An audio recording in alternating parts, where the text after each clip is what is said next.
crater until you size it next to the emergency vehicles because those are fire trucks Mm-hmm.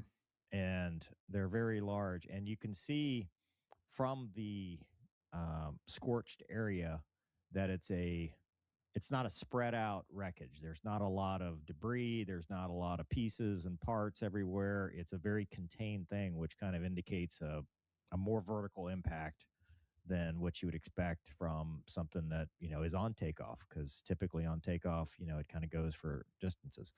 This is the other one. The aircraft, allegedly through other sources, is the B-52. We've covered it on this channel. They are doing two separate tests, one being the new engine and one being the active electronically scanned array radar, the ESA. And this one was the tail number. Uh,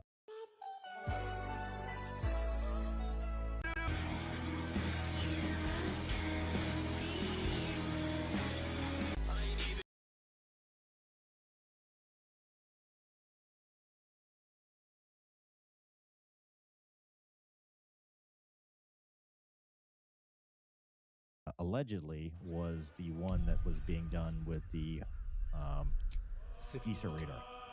So there's a bigger picture that you can see. Except the I mean, Gonk, you did safety school and aircraft investigator school. Like, what are you seeing as far as? I mean, what's your initial thoughts on this?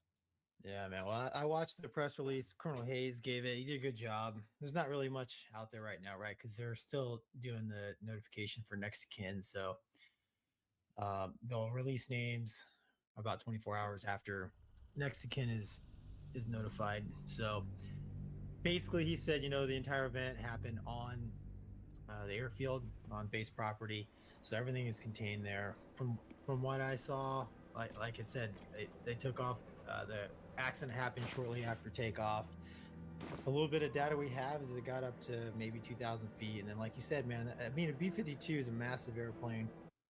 I don't know how much gas they had on board. Monster?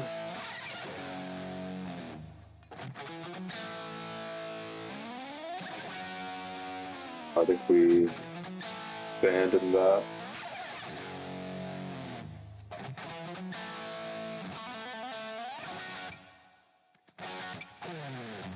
Second here.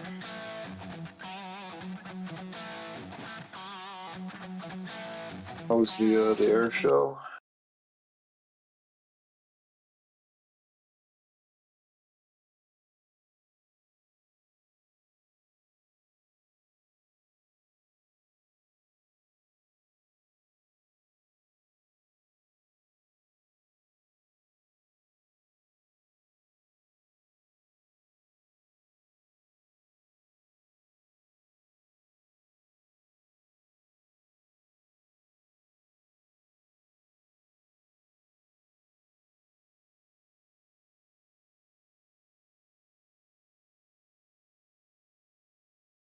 Or whatnot, but this is a very localized accident site here.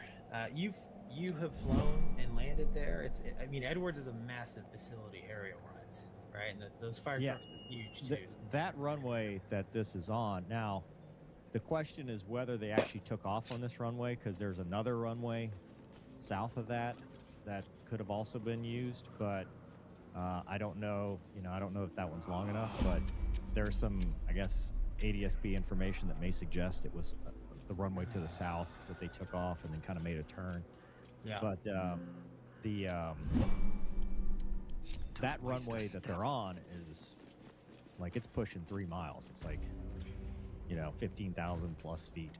Yeah, that's what I'm saying. So I mean, I've flown over Edwards a couple of times, and it is a massive facility. I mean, that's where they do all the, like we're talking about here, the testing, new weapons, and evaluation kind of stuff. So, the localization of that burn mark on the ground, it either means a very, high angle kind of impact or some sort of pancake and burn. But I mean, nobody knows at this point. Thoughts and prayers of the family and everyone involved. It's they said there's 8 crew members. Off the top of my head, I can't remember what the standard loadout is? That is a full house. So that's the 2 jump seats plus all What's the going required on here? crew, Right. which indicates Whoa! obviously a test mission, right? Usually on test missions they carry, and we don't know to that point whether it was a mix of military and civilian, which is likely, like contractors from whether it's Raytheon or whatever contractors are on this. In addition to them, because there's different parts and pieces that are being tested, but the crew plus 2 jump seaters, so every station was full. And it's also important to note that it's the upstairs downstairs. The ejection, if there were an ejection, it's A pile downward of crushed bones for the bottom crew. shapes, So it's like it's sizes, in the and takeoff and landing phase. creatures. Even if they do eject, it's a very A pile of like it's crushed not a very bones. survivable situation for Varying everybody on here board lies the if they can Grand even be in the Mason. envelope. His bones. That's what I was and getting at. Is lies Edwards exposed. is one of those places where I don't think it's uncommon to have a lot of civilian contractors participating in all the testing and evaluation of whether it was the ESA, or the new World Source Engine, or some other secret nerd program they're working on.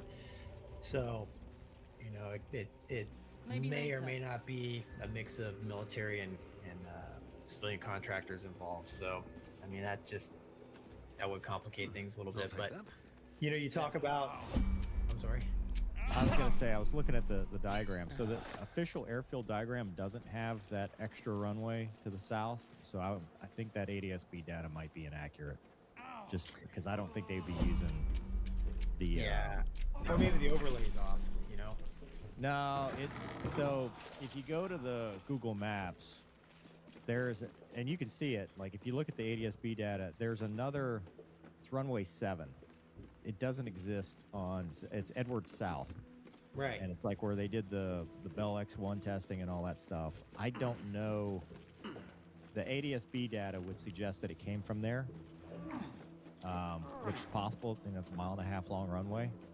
But just looking at the airfield diagram, that's not listed as a. Now, it could be because it's not public use. But if you look at the runway that they actually made impact, that's a 15,000 foot runway, 15,017 feet. And then the one next to it is 12,000 feet. So just want to clarify that because, like I said, the ADSB data, which I can pull up here in a second. Hold on, I'll show you what I'm talking about. Yeah, I mean, make fun of bomber guys, but I mean, the B-52, man, it's a real head scratcher. Like, what would bring down I know B-52? you. Outside of combat, what would bring down a B-52 after takeoff? If you lose an engine, you got 7 more. This is what I was referring to. So there's the test runway here to the south, which again does not show up on the airfield diagram. There's the 2 runways here. One's 15,000 feet, and this is where they impacted. So it is possible that they took off from the southern. Seems she's learned a new trick. Sorry. It knocks the wind right out of me.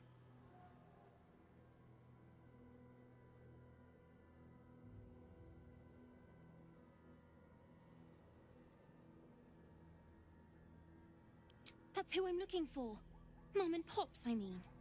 When Zevlor... When he... Well... There was an ambush. Mum yelled, "Run!" So we ran. I could hear him running behind me. Till I couldn't. Still can't find him. But I bet you can. You'll help me, I just know it.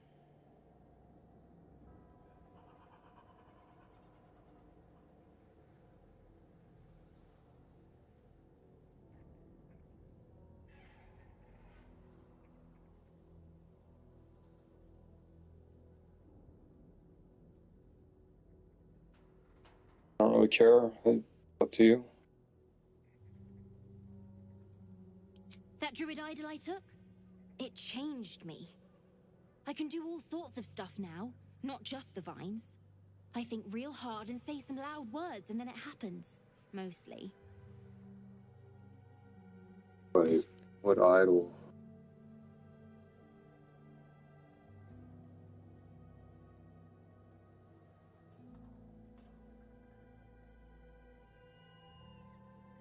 Fine.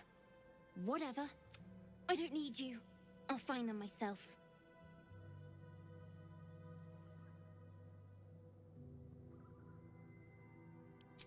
Thanks, mister. I knew you'd help me again. The vines won't last forever. I don't suppose I can stay with you. Just till you find Mum and Pops. I won't be any trouble, I swear it.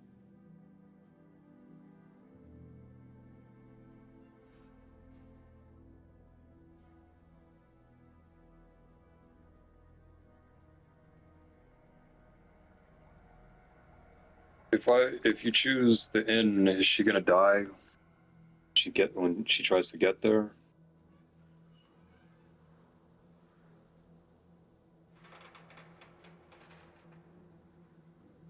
I've never done this before. Oh, thanks. You're the best. So you send Mum and Pops there. I'll be waiting, hero man.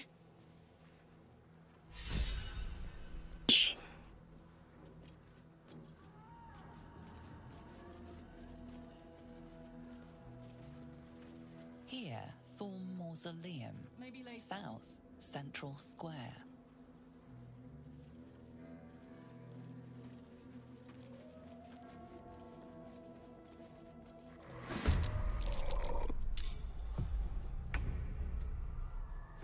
Runway from the test side, runway 7, and then made that turn. It's also more than likely this data is inaccurate. You know, this is it was sent to me, and a lot of that's preliminary. But the point being, you're right. It makes more sense if it's a different runway to me. But if it's the same runway, because just the impact crater, right? The fact that it's, because to me, if it's on takeoff, it's more of a dispersed. Oh fuck! I went outside the fucking thing. Farther, I forgot. One localized scorched earth area, but still very tough for the families that have just lost loved ones, the squadron mates, the contractors, everybody involved in this program. You know, they're all going to be hurt for a while. Yeah, 100%. I mean, they got 2 airplanes there running 2 different programs, at least that we know about. So, yeah, I don't know, man. Like I said, the B-52, I just, you know, when I think about, I don't know all of them, but you know, all the B-52 crashes I know of were basically pilot error. You know, guys flat hatting or obviously B-52's getting shot down in wartime. But I mean, I think by all accounts, it has a pretty good safety record. I don't know, man. It's sad. Again, thoughts and prayers of the family every time something like this happens. You know, when he said, you know, the press was asking Colonel Hayes about, you know, names and stuff, and he was like, "Well, we got to notify next of kin." That always hits home because, you know, for me personally, that was the toughest part about, you know, accidents that I've seen is beating social media to the loved ones. And I just hope that they're able to do that for everybody involved. That's huge. Well, and in the days of every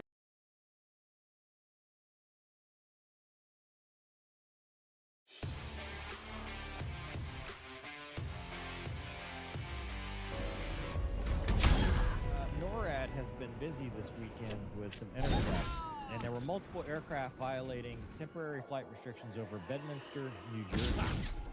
Tyndall Air Force Base, which is where NORAD lives, they intercepted 2 aircraft that violated the TFR airspace over Bedminster. All general aviation aircraft were safely escorted out of the area by NORAD aircraft. Should aircraft intercept a general aviation aircraft, they should go to 121.5, which is Navy Common, or 243.0, and turn around and reverse course until they receive additional instructions on one of the frequencies. General aviation pilots are reminded to check notices to airmen. Thank you. We finally fixed that.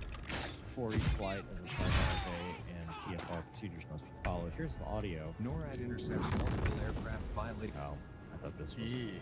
This is the PA is now using AI to read me stuff. Doug, we've got some audio from one of them, and it was a little contested. Roll the tape. Also from Newberry 51. The GOI is flying northwest on the way from TFR. Currently, you're still looking to intercept there?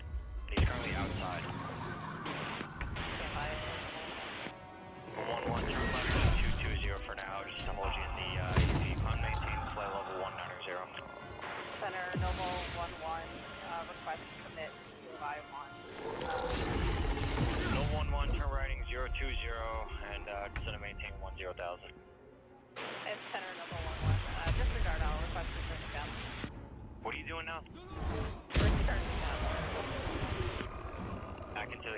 These boots have seen everything. Turn left heading 220, maintain flight level 190. 220-190, Noble 11. Listen, before you guys want to go intercept TYs that are not in there, you got to make sure you're actually going to commit to this, alright? Next time, this is ridiculous.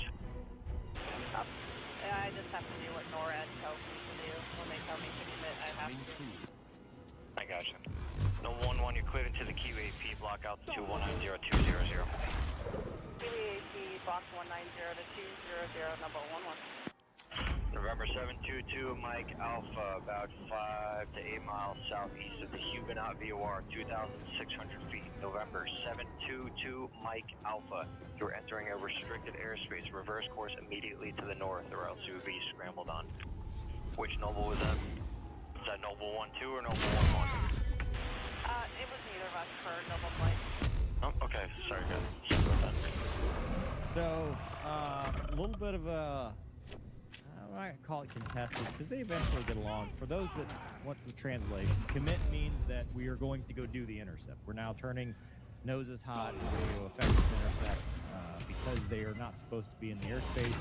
TOI, target of interest, that is the aircraft that we're talking about. So, in this scenario, Noble Flight, which is, I think it's a pair of Vipers out of Atlantic City, or whoever's manning the cap, it may not be, but she's talking to the controller, and they want to commit on it because they're talking on two radios. They've got one radio talking to center or approach, or wherever they is. They've got one radio talking to the controller, the airborne controller, or the ground controller for NORAD, that basically directs, hey, here's your target, you need to go intercept them, and they take priority because it's a national defense mission.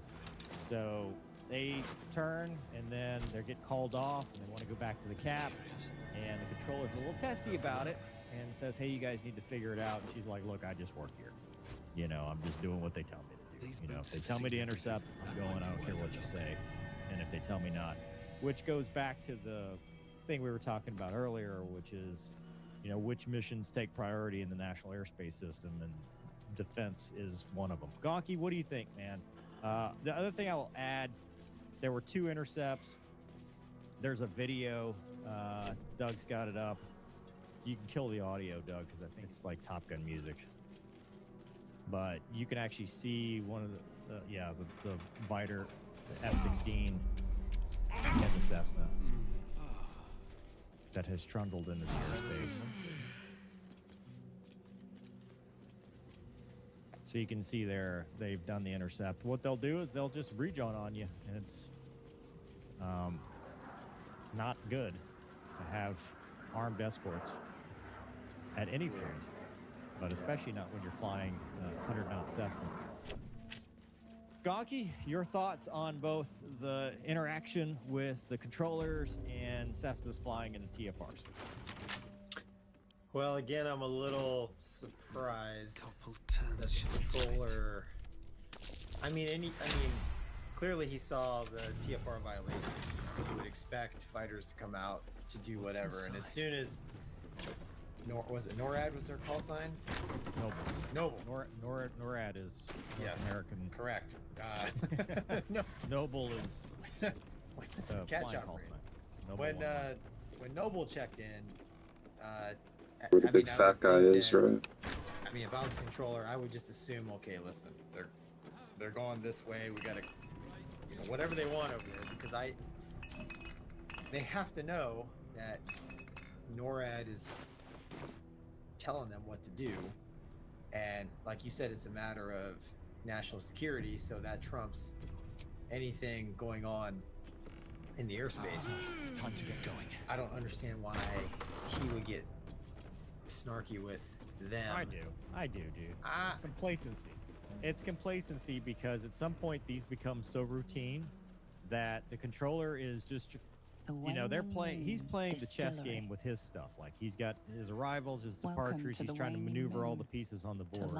And here comes Uncle Sam ruining his day for what he may or may not believe is a waste of time because, it's another TOI, it's another damn Cessna, and, you're ruining my day. Because his priority is not their intercept. His priority is keeping airliners from running into each other. Well, his priority is keeping aircraft from hitting each other while The coordinating payday around goes, the then my departments. pouch But is dude, like, clinking. Say hey for the pub. A single fault is what I'm thinking. Say hey for the pub. No time to waste, we should be drinking. Hey for the pub. Ho for the pub, we'll soon be stinking drunk.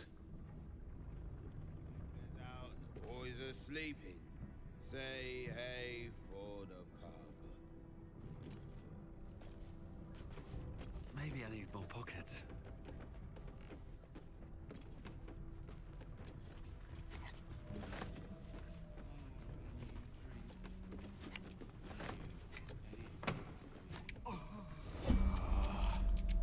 Fuck.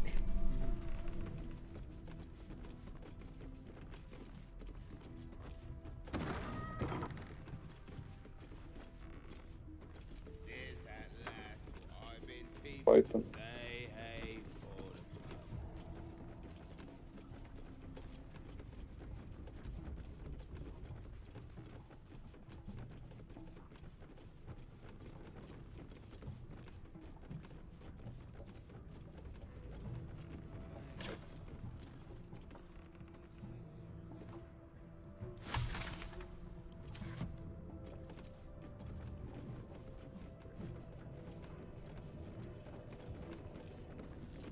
I don't know you.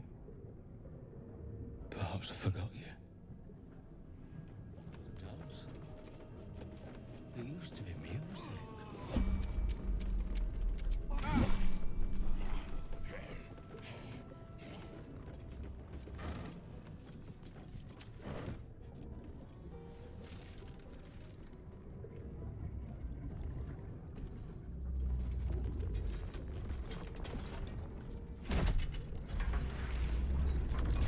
Dog, you don't want to get up to this weight. Go back down when you whistle. Tell your story.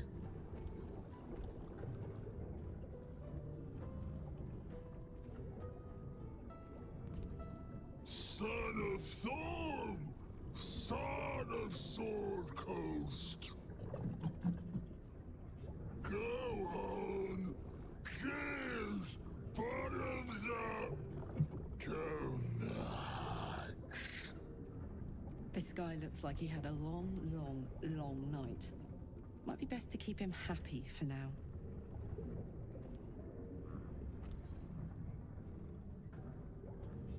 Leaning in, you can see how the creature's skin barely holds it together. The bulge of its belly is on the cusp of bursting wide open. Oh, gods. I did not want whatever's inside that guy all over me. Go on, fling! Make it drunk! Be drunk! You and I both!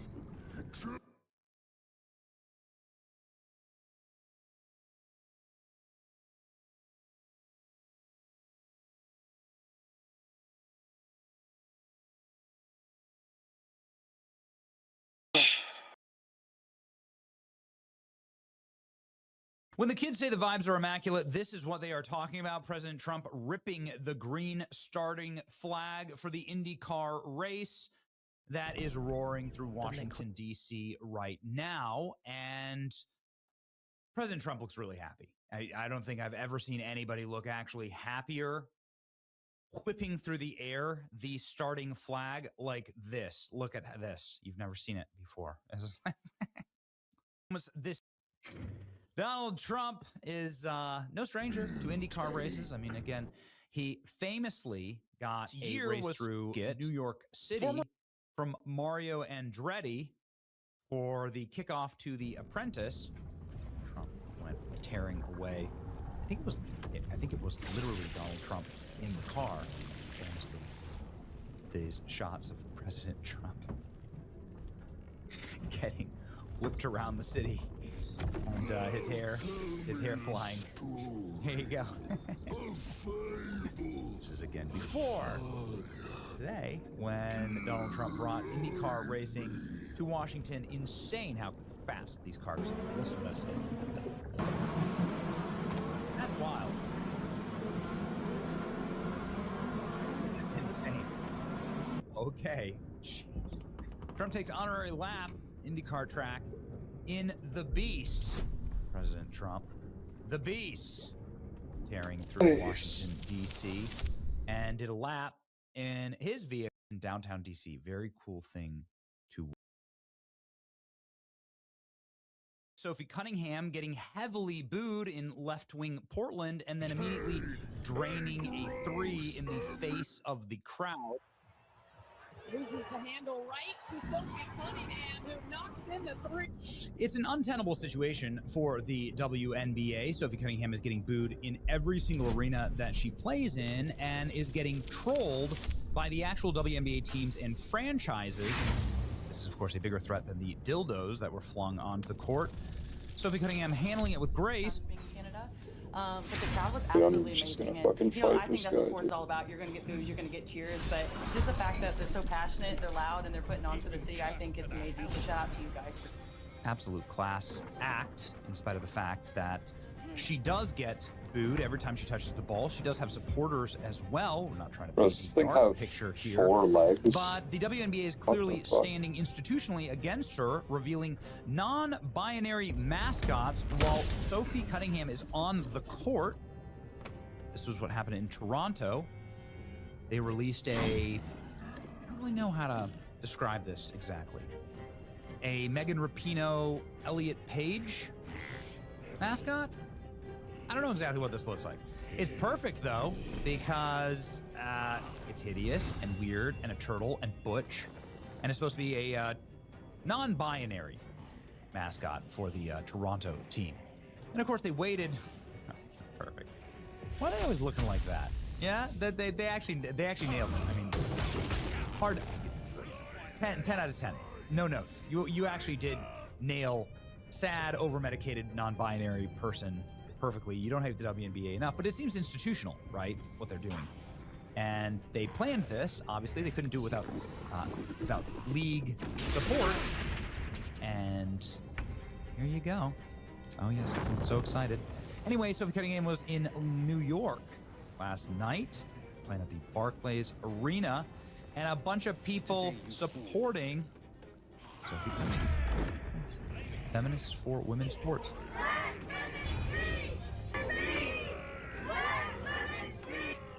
I mean, here we go. They have the XXXY protests outside of the arena.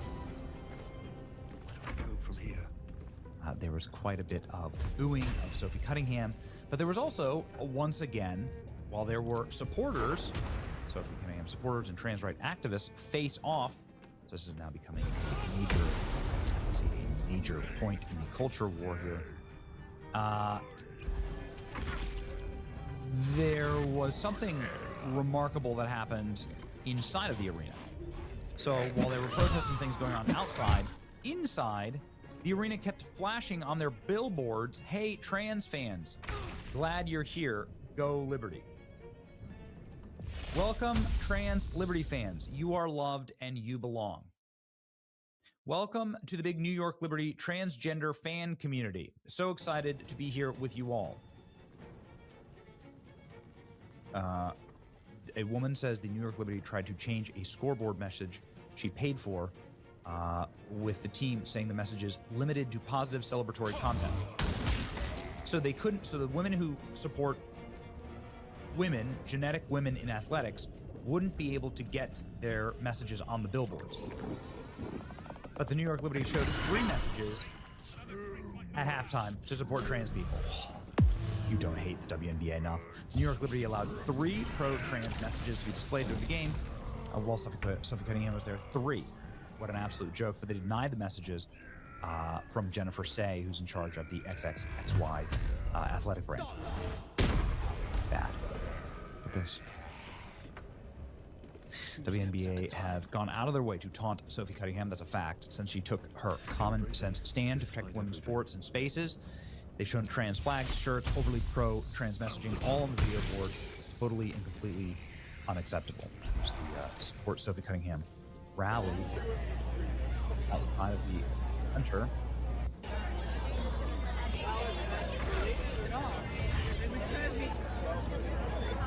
It's cool, you know.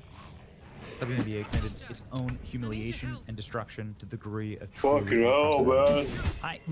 My thoughts on this, my theory on this is that the WNBA is the last vestige of woke, that it's like time travel. Former NBA player Inez Kanter has made basketball history again. Former NBA player Inez Kanter has made basketball history again. First, he declared for the WNBA and signed his draft paperwork announcing that he will be entering the women's NBA team. And the single most viral announcement video in history, seen by 50 million people, 250,000 likes, 37,000 reposts. Now, Inez Kanter showed up at a WNBA game, his first game, this time sitting sideline. Maybe next year he'll be playing on the court. He's wearing a shirt tonight in Chicago as the Chicago Sky play the Indiana Fever. Woman, noun, adult, human, female. That's what Inez Kanter is wearing courtside at the game tonight, or at least he was.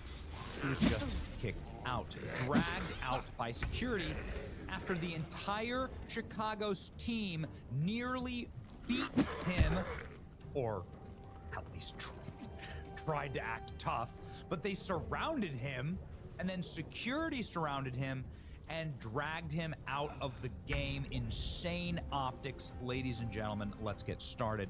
This is before Kanter outside with these lovely ladies simply declaring that they support female biology, women in women's sports. That's it. That's what this entire thing is. That your chromosomes make you a woman or a man, and valued at $25,000. This was used for public figures like Michael Jackson and James Brown. Of course, you have seen the image of this casket before. It's like the craziest thing that you'll ever see. And here are the cops kneeling to his cat. Here are cops kneeling to George Floyd's casket. And like, what? The past is such a fever dream, dude. It feels like you're hallucinating.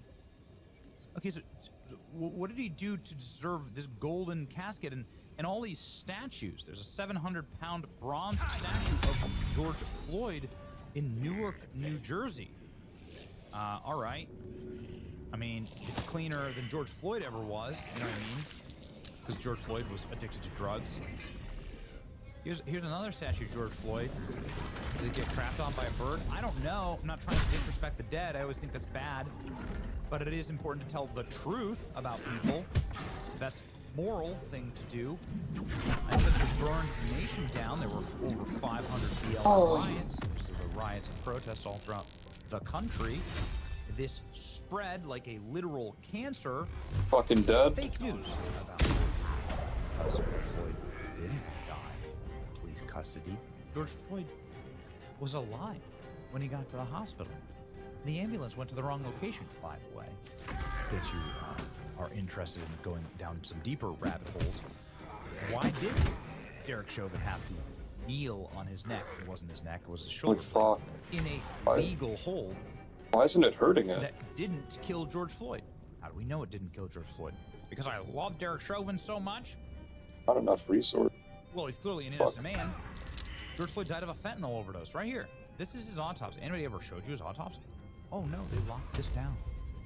Look at how much narcotics were pumping through George Floyd's veins when he had a heart attack. Effectively, he just had an embolism. His heart burst. Because he'd done so much meth. He'd done tons of meth. He's spent. I didn't mean to fucking do that. Don't believe me? Here's the Hennepin County Medical Examiner's autopsy report. Look at what he's positive for. It's a miracle this dude could like function at all. He'd done so much drugs, and then he walked in, tried to commit a crime, tried to use fake tender to buy stuff in a store. The cops came by because he had committed a crime. They tried to restrain him. He fought with the cops, and the cops called an ambulance. Did you know that the ambulance Went to the wrong address? The ambulance went to the wrong address, which is why there is such a long, typically an ambulance would be there in about 90 seconds at the most. There's, a fire station that close. They went to the wrong address. And you see this on the body camera footage that one of the paramedics is almost joking around with Thomas Lane going, gosh, we didn't know where you guys were. We went to the wrong place. That's why it took us so long. And there's a very problematic EMS response to all of this. That is also not allowed to be discussed in Chauvin's trial either. What's the problematic EMS response? The fact that they go to the wrong address. They also are hooking George Floyd up to get air or to breathe, and the machine itself is not plugged in the ambulance. There has been... The machine is not plugged in? Yes. This is all in the documentary. For EMS, this is all... Oh. So this whole, he was on George Floyd for 9 minutes. Well, yeah, George Floyd was fighting with the cops and a danger to himself and others. He had to be restrained. The reason he was there for 9 minutes, it should have been 90 seconds. Nobody should have been able to get out a cell phone and even film the thing. Did you know that George Floyd was alive when he arrived at the hospital? Man, this is a new one on me. It's gone viral. George Floyd was alive when he arrived at the hospital. The court ruling allowed Derek Chauvin to test the heart tissue of George Floyd. The autopsy report shows that the antemortem Camp and restfully. by the hospital. My spell slots back. 2020. By definition, antemortem means before death. The autopsy report, public since June of 2020, court order referencing it to the state. Antemortem blood was collected in Hennepin County. Specifically, toxicology testing was used antemortem blood specimens collected at 9 p.m. This is important because blood changes when you die.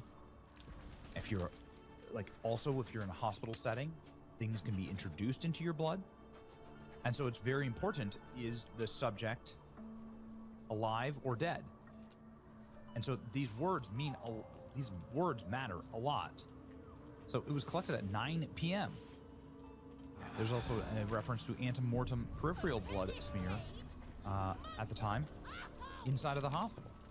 Antemortem means before death. So, correct, by definition, George Floyd was alive for 41 minutes after Derek Chauvin. So he couldn't have killed him if he was living for an hour at the hospital before he died of a massive coronary due to the obscene amount of drugs in his body and stress that he was under. Well, okay, he took all these drugs and then committed a bunch of crimes and then fought with the cops. This is what actually happened. And this is why Derek Chauvin is asking for an overturn of his trial. Well, actually, not even. Derek Chauvin's asked for an overturn of his trial, not in spite of the fact that none of the evidence shows that Derek Chauvin had anything to do, certainly had no criminal culpability in the death of George Floyd. In fact, Derek Chauvin and his friends did everything they could to keep him alive, including calling an ambulance and so on. They were trying to help him. George Floyd, as you can see in the full body cam footage, was a danger to himself. He's throwing himself, he's tossing himself on the ground. He's a big dude. He could have really hurt himself. They were waiting for an ambulance. He was on drugs. Derek Chauvin's saying the trial is fake, and that none of this is real. We know that the jury selection, for instance, was biased. I mean, this is enough to get a mistrial, just on its face. To the issue of venue, Mormon also believes juror Brandon Mitchell lied during jury selection. This conviction, like I said, hopefully just sparks some type of change. Mitchell, who sat for a Fox 9 interview, never disclosed that he had attended an MLK anniversary march in Washington, D.C., wearing a, quote, "Get your knee off our necks, Black Lives Matter t-shirt." Oh, okay. Let's get your knee off our necks. So the jury members, were wearing George Floyd hoax paraphernalia. Because it is a hoax. Because Derek Chauvin didn't kill George Floyd. Say whatever you want about him. Not sure what you think about him. Who cares? Dude's just a cop. But he didn't kill George Floyd. Now he's asking for the state to overturn the conviction. This should absolutely happen. The attorney representing Derek Chauvin A Minneapolis police officer sent to prison is seeking a dismissal of the charges. His current client alleged fraudulent and unlawful conduct by the state and county officials. You're going to be able to have oversight of this. You could just firebomb it from up here. And it's going to be really bad because he has federal and state charges. And this is a very clean-cut case. These procedural charges are Defender of the people. far more compelling. Can't shoot it from here. Difficult when you miss procedure, you deprive somebody of their rights. Checking things out. Attorney, like for instance, somebody gets arrested, you don't read them their Miranda rights, they're out. They're out. They got to know their rights. Okay, it's these little procedural things you got to get right, otherwise you're finished. He argued in a 31-page court filing on Tuesday that Chauvin's due process rights were violated because the grand jury had never been convened to review the charges against him. So I mean, they just like threw the guy in jail. You knew this was a communist show trial, but that's exactly what it was. Presided over a years-long due process violation by failing to convene a grand jury to consider the state's evidence at any point between the moment that it was assigned the case and the verdict. He lacked jurisdiction over the charges, and the charges were never lawfully brought. He also argued that Tim Walz appointed Attorney General Keith Ellison to lead the case unlawfully. Of course, Attorney General like this to lead the case. Ellison had added the charge of second-degree murder to the complaint against Chauvin. Chauvin ultimately received 2 concurrent sentences. A federal one, state. I think it's going to happen. Oh, it's immune. I think it's going to happen. The fuck? We'll see. I even know these things turn slowly, but I mean, the entire purpose of Western civilization, the fundamental bedrock of it, the Christendom of Western civilization, is that we don't put people in prison because their skin color was wrong or because the mob demand us to. Give us Barabbas. No time to waste. We don't do that here. We're not going to like engage in blood libel or tribal feuds or guilt by DNA. We put people in prison very cautiously and very slowly because there's a system to ensure that we're not locking up innocent people. Mercy to the innocent, justice to the guilty. That is the fundamental core of Western civilization. And we got it so wrong here, and it's... As a controller, I would expect you to know that, you know, when you have an alert launch on a Cessna or whatever, they're gonna do what they need to do, and you are not the one controlling them. So you're asking them. You know, hey, you know, they're telling you where they need to go. They're not like the F-16s aren't asking. They're telling you like what they're doing, and you just have to clear the way. And I just think that is expected in this scenario, and I was a little surprised he got a little snarky with him. And then also, like, he has to know it's not the pilots that are that are making this decision. I mean, literally, like, you know, as important as fighter pilots think we are, which we are, but like at times we are mere pawns, expendable pawns in the chess game. And, you know, they're just, you know, the players are moving the pieces, and one of the pieces is the F-16. So, like she said, we're just going where we're told to go.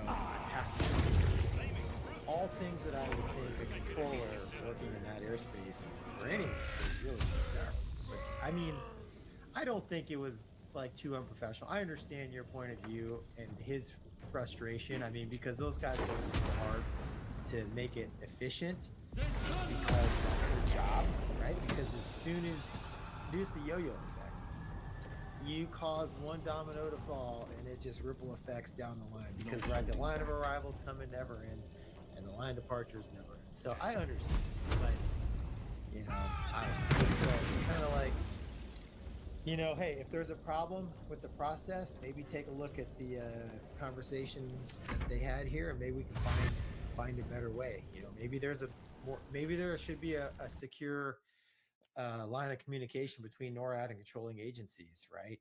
I don't know, because clearly something got lost, right, in this example. But I mean, at the end of the day, I think everybody acted like professionals. The F-16 pilots were very gracious while they're getting yelled at, which is what I would expect, and hopefully, hopefully old Pop and a Cessna didn't I like how she's basically just laughing at him like, Well, you think I care? Like, well, you think this is me doing this? You think I want to do this? That's what I'm saying. It's like, you get real world tasking. I mean, I got it flying around the carrier, right? Stuff comes out to intercept. You get it's like you just go, dude. Like, I mean, supersonic if you want. Like, you execute whatever the plan given to you. So, and there really are, dude, who is our Strike Eagle buddy? We had him on the show. We flew with him all the time. Spike. Let's talk about some of this roster mania shit, man. Let's talk about some of this. Falcons are expected to enter the Simp Sweepstakes. However, the Simp Sweepstakes, get out. However, exit would have to be dropped for him to join. Sources: Falcons are expected to enter the Simp Sweepstakes. However, exit would be dropped for him to join. I mean, listen, bro. Listen. Here's the thing. Okay, the Simp Stakes. The Simp Stakes. Okay, can Falcons come in and probably just offer a crazy amount of money? Yeah, probably. I don't really know what the Falcons are trying to do right now. Right? Are they trying to go out to spend the most money possible and just get the best team possible, or do they have a project in mind? Like, is there something that they want to do? Right? Do they want to keep Exnid and build around Exnid? Like, what are they trying to do? Right? Like, what's their motive? What do they want to do? Right? I don't know. I mean, that's up to them on what they want to do. Right? I mean, I know some teams, of course, teams are going to probably throw some cash out. They're going to throw some cash out and try and see if they can leverage anything. You know what I mean? Leaksy, Shotzi leaks. Shotzi said no change. Did he? Let me see Swooty's face. Let's analyze this clip real quick. Let's analyze this. Let's break it down real quick. Let's break it down. That's why I just told you, keep your mouth shut, boy. Sometimes the only way out is through. Whoa! Somebody fucking cut the power out as soon as he was What the fuck? Nah. Why the fuck did the power go out like that? Why did the connection? I was watching for 2 minutes. It didn't do that once. You tell me as soon as he starts talking about that, it goes out? What happened? Somebody cut him off. Hex cut it. Hey, Hex, he EMP'd the stream? No fucking way. But guys, on a serious note, I genuinely don't think they're changing. I don't think it's a bad play if they stay together. I really don't. I mean, they have a great team, guys. You said, oh, you're fine. Listen, bro. All I'll say is, well, let me ask you guys. I know we've sat here and we asked this question a lot. We've probably asked this question a couple times. But what do you guys think? You think they're staying together? I think they're staying together, guys. I think they're staying together. I don't think they're going to change. I don't think they are. I think they're staying together. I mean, guys, what are the odds that the Falcons realistically pull Sim? Like, they would have to spend a lot of money. And maybe they actually do it. Maybe they actually do. Right, but who knows? Let's ask Clayster. I mean, Clayster's in the chat right now. Clayster, what's going on? Head coach of the Falcons. Clay, can you explain to me why I'm seeing one of my superstar plays, Mr. Chris Lair, the GOAT, on Reddit? With potentially Falcons offering a max contract. First I've heard about it is when I woke up and read it on Twitter. Whoa! Really, Clay? Really? So you haven't heard about it. Unless you're lying to me, Clay. Unless you're fucking lying to me. Chat, who thinks Clay's lying? Because I think he's lying. Clay, you better cut to the bullshit right now. You better cut to the fucking bullshit, man. I never lie to you, Tomasi. I don't know. Clay, you gave up on me yesterday, man. You gave up on me. I know what you're thinking. I know what you're thinking, Clay. That Radon, he has me by the balls. That Radon is my dad. That Radon, that I can't handle Radon. I know what you're thinking. I can handle Radon. I almost beat him 3 times. I was 1 hit away from beating him. 1 hit away. And a lot of people said I would never beat Radon. People were saying I would never beat him. I would never, ever beat him. I don't have what it takes. I have what it takes. I watched you get him to 1 hit. You sold bad, and I lost full, bro. I sold so fucking bad. Abdullah, what's going on, Abdullah? Join my Discord. We need an update from Abdullah. Loopy, thank you for the 5-bomb, Abdullah. Abdullah low-key is like an insider. I feel like he just always got some intel on the Falcons, bro. Abdullah always knows something. Abdullah, get in the Discord. Abdullah. Yo, what's good? Abdullah, my guy. What's going on, Abdullah? What's happening, brother? I'm good. How are you, bro? Good, man. I've been good, Abdullah. I've been really good, man. Long time, man. Long time. How you been? Everything all right? Yeah, it's been good. Abdullah, I know you're a good guy. You do good business. I know you know something, Abdullah. I know you know something. What's going on with the Falcons? What's going on with them? There is some sources in CDL Mina. I'm not sure about it, but I think it's true. It's true. If they're gonna drop XNet, they can get scrap, Hydra, and Sim with Celium. If they're gonna drop XNet, because everyone knows Falcon the best org in the world. Everyone wanna play with them.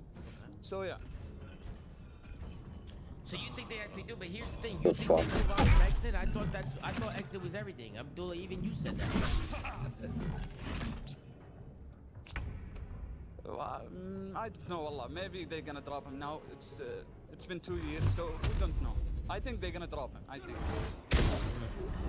I mean, it's interesting. It's interesting. It is. You know, and you're sure the Falcons are willing to spend it? They'll just drop the bag to every single player? You think they'll just do it to every single player? They'll just give them the bag? No. Why they need to give them a lot of money? They're gonna get a good team, like Scrap. They can get amount good of money, and they're gonna be a good team. Not like but MC when he comes. There's gotta be some persuasion, Abdullah. They gotta offer a pretty good amount of money. Like it can't be like it's gonna have to be something big. Why they need to be big if they're gonna get a good team? Because if that's what they want, if that's what the players want, they can form those teams wherever they want. You know what I'm saying? If that's what the players want. If they can get the only thing that would drag them apart is probably money, right? Like if like Falcons offer a shit ton of money, then you know, like for instance, like somebody like Simp, right? Like he's under contract, right? So like you're gonna have to spend money for Simp. Maybe Simp wanna play with Scrap, but in phase he can't. So in Falcon he can't. He can get good money, like not bad, but not that much. Yeah. That's what I'm saying. Like MC doesn't get 800 or whatever the people say. That's not true. Yeah, I don't know what. Yeah, nah, I mean that's just like I feel like that's a meme. You know what I mean? That's just a joke. I just been saying 800. You know what I'm saying? But people know he gets paid good. You know, he's on the super max. He's on the super max. You know, I don't know how much they're actually making, but all these players are making good money with these prize pools. To be honest, they're all making great. They're all making phenomenal money. Like, I feel like people don't really talk about that enough, Abdullah. Like just being a pro player now. Like granted, unless you're at the bottom of the league, like literally dirt shit, then you know that's obviously their problem. But if you're like a mid-pack or top of the league, like you're making good money too from prize pool. Like the prize pool is not bad money. So it's like, you know, that's also another thing that I feel like players, like at least right now in this offseason, have to think about. Because back in our day, Abdullah, was like, you know, like our prize pools weren't like this. So if somebody was offering you a crazy salary, that shit was looking nice. You know what I'm saying? Because, you know how it is. Money persuades. So you think they actually do it, Abdullah? You think they actually do? So then if they do that, then what? You think that they all come together? You think it'll be Scrap, Hydra, Simp, and who would be the fourth? Selim, and you think Selim? And you think they're gonna keep him C? So it'd be MC, Hydra, Scrap, and Simp. Yes. That would be a crazy team. The dynasty. Check, you like that team? Abdullah, you like that team? Of course I like it. Yeah, but Abdullah, there's been some rumors from intel accounts and stuff saying that the Falcons project is different than other projects that persuade, like they're doing in Counter-Strike and like they're doing in like Rocket League and like some of these other games. Because I know a lot of games Falcons are in, and they're a great organization. They do go for the best teams, right? And I've seen them do that with Counter-Strike. I've seen them do it with the best players in Rocket League. Some people were saying in the intel leaks that Falcons have a different way of doing things in COD. Like they're doing things differently in Call of Duty. Yeah, let's see it. But I think this year, next year, like I think it's gonna be different. I think they're gonna drop him Xnet if all the players want him to drop. That as well. Holy shit. They want a fucking dynasty, bro?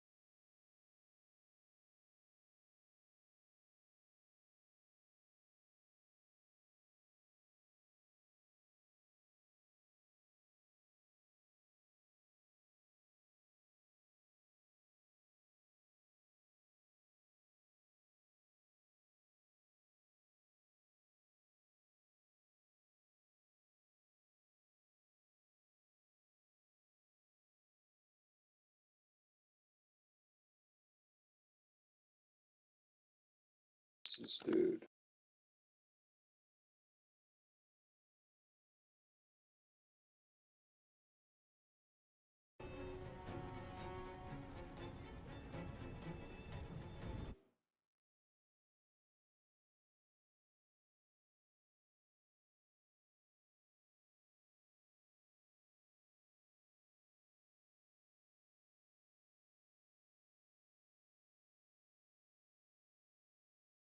Of the way because the Grand Theft Auto 6 leaks are dominating the internet right now. It's the most talked about thing I have seen in a long time. And Can't do anything.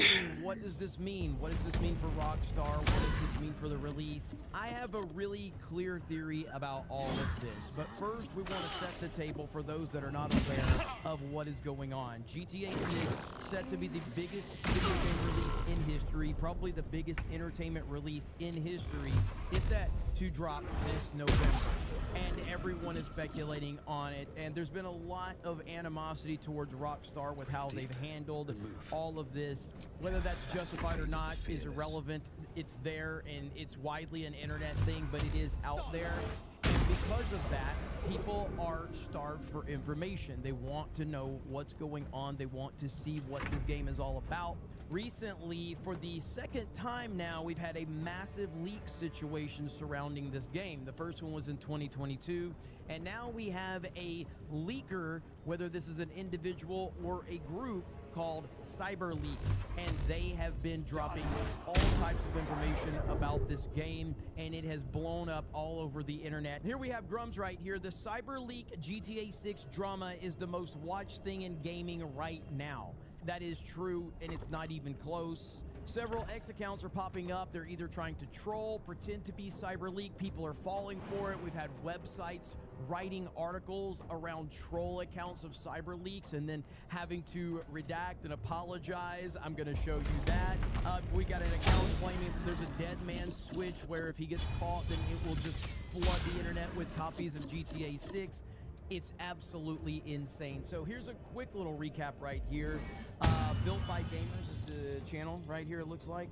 Let's check this out. This is wild. Rockstar has officially lost control of GTA 6. So a group called CyberLeak got their hands on real gameplay 3 months early, but they're not selling it. They're releasing it piece by piece. Oh boys, so the last stand. A wanted system that now goes up to 6 stars, but also a morality system that actually remembers how you treat people. However, the wild part is why. So they have a manifesto that reads like a list of demands. What they want is single player without a paywall, a real offline mode, but also a physical disc. So honestly, Rockstar, just skip the marketing and just drop it today. The hackers are already doing a better job than you are. But the real question is, do you support the leakers?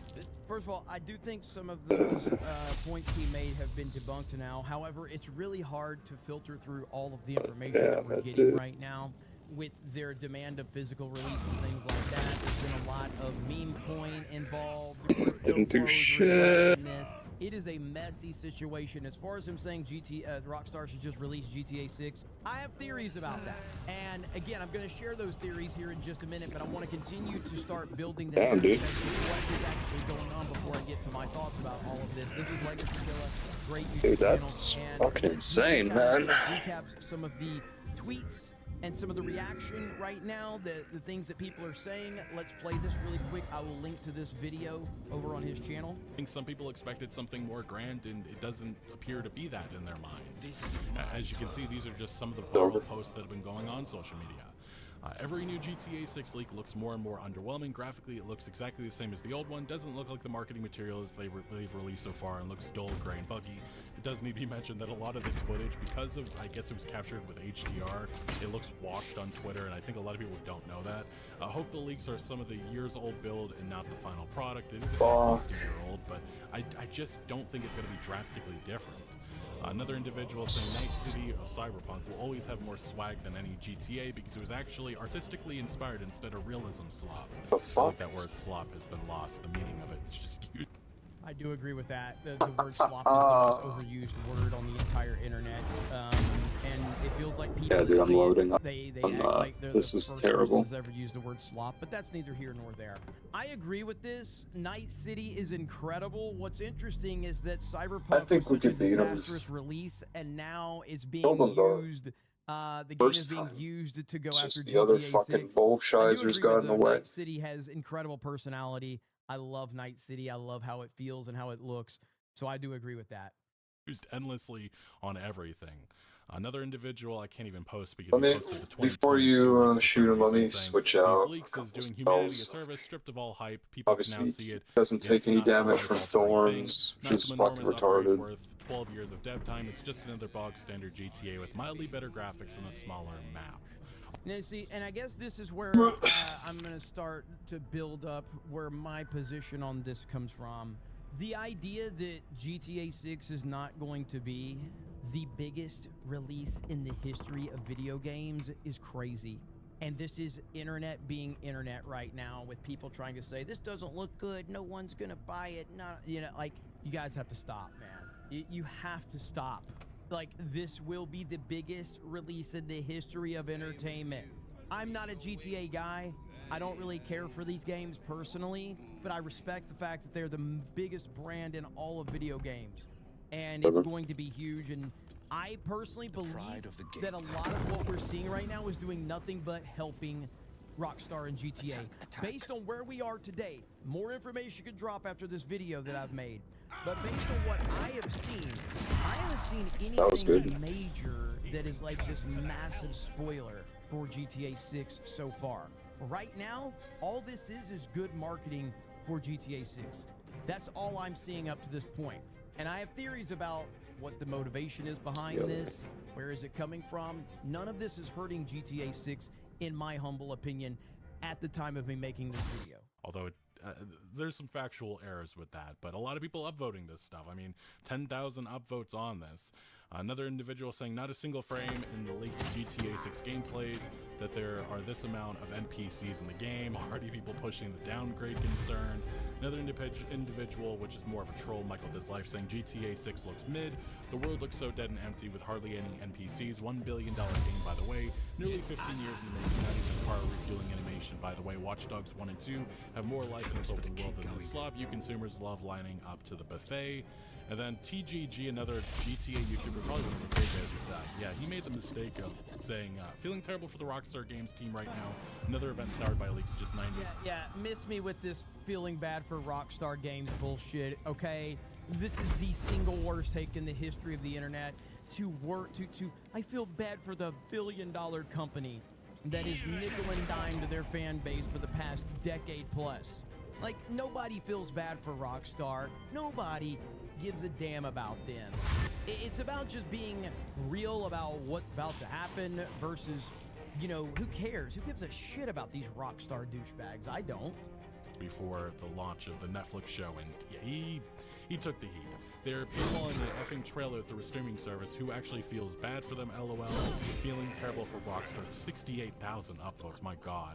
If the company behind that was a great one. Feel terrible for Rockstar. Cook. That's actually really good. Well, feeling terrible for Rockstar. 68,000 upvotes. My God. If the company behind the game didn't advocate against unions, kill mods, sue modders, willingly release broken games, treat their consumers like having more than dollar signs, I would care too, but they don't. So I really almost don't dead, dude. Source code at this point, and it goes on and on. Just many people livid with Rockstar Games and anybody showing support for this company right now. But it does need to be mentioned that we actually had a former Rockstar Games developer worked at Rockstar Games on the early. So I wanted to show just a few of those reactions right there.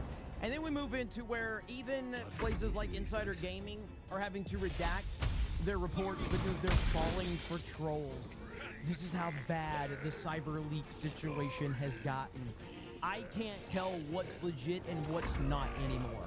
And that is kind of where my stance on this is. This is not going to hurt. I'm gonna have a good day today. The fuck you are. This may surprise you, but a stronger back does little to protect you from a future back injury. Rather, research shows it is the quality of core endurance that's often the deciding factor. Here's a test I use as a doctor of physical therapy.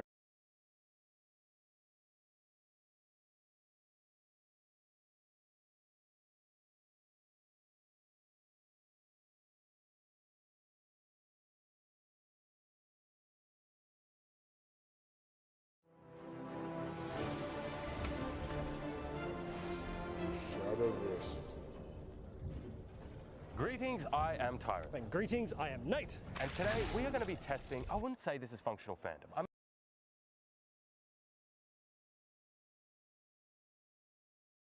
Have you seen all the recent renewed controversy over reverse grip online? Oh, yes. There is a lot of drama online at the moment. I think we're going to need to talk about it. Yeah.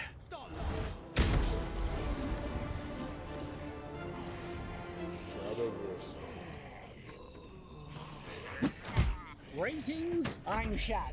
Greetings, I am Tyrant. And greetings, I am Nate. We're going to be talking about reverse grip. Oddly enough, it's also not a subject I've done a deep dive on Shadiversity. Allah. No, I don't think you ever have. I've referenced it tangentially in a lot of videos, but now we're going to be doing a dedicated discussion on reverse grip because it's getting a bit of discussion online. Oh, yeah, just a little bit. Just a little bit.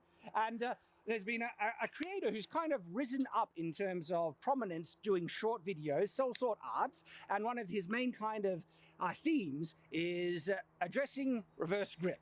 And he doesn't think it's very functional. No. Not that he's completely trying to disprove it, but he's trying to completely test it. Shout out to him. I've really enjoyed a lot of his shorts, and I think he's doing good work. And so now I want to give our thoughts on it. And I have a bit of a takeaway that I don't think is going to be changed too much, even after experimentation. And so we're going to talk about the mechanics of it, what I feel are strengths, most limitations, and then we're even going to practice it a bit. We're going to put it to the test and see what happens. I would like to really give it a shot and give it a test myself, because I know there are some historical references of reverse grip. I don't know how functional they'd be. Well, that's the interesting thing. There are certain positions where you might get more leverage, like this, but in terms of general sword combat, let's talk about it. Yeah. So when we test it, I think we should eliminate half sword. For the testing purposes, I want to develop techniques that I don't think completely reverse grip. I think we try both, because in some of the sources, which off the top of my head, we've got Maya, we've got Maya, we've got your favourite one. Domingo. Godingo. Now I'm saying it wrong.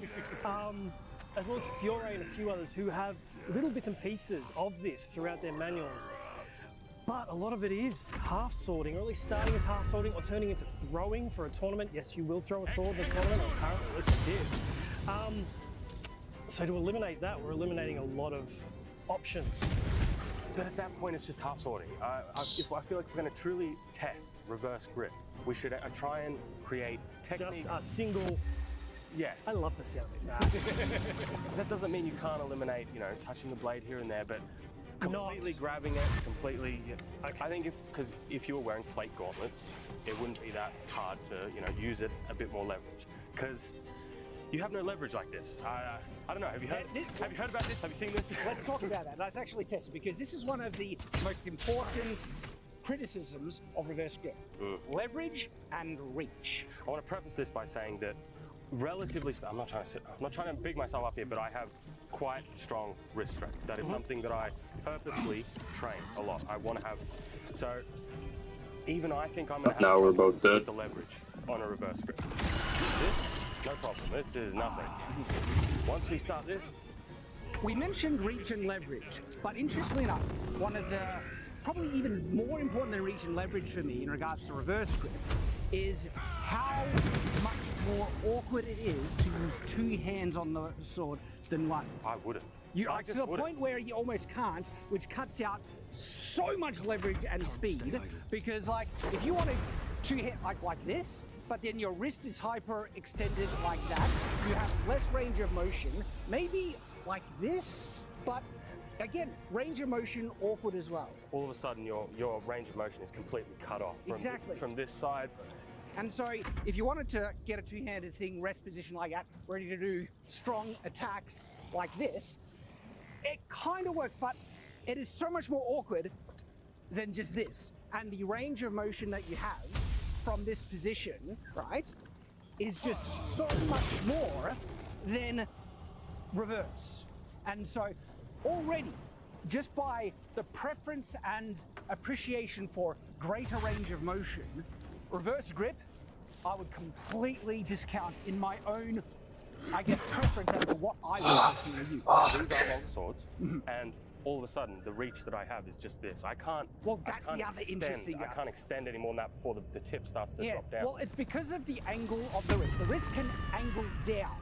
Okay, it can't angle up nearly as well. To angle up, I have to bend my elbow and bring in my hand further, okay? And so, with the sword, to extend it, just like that.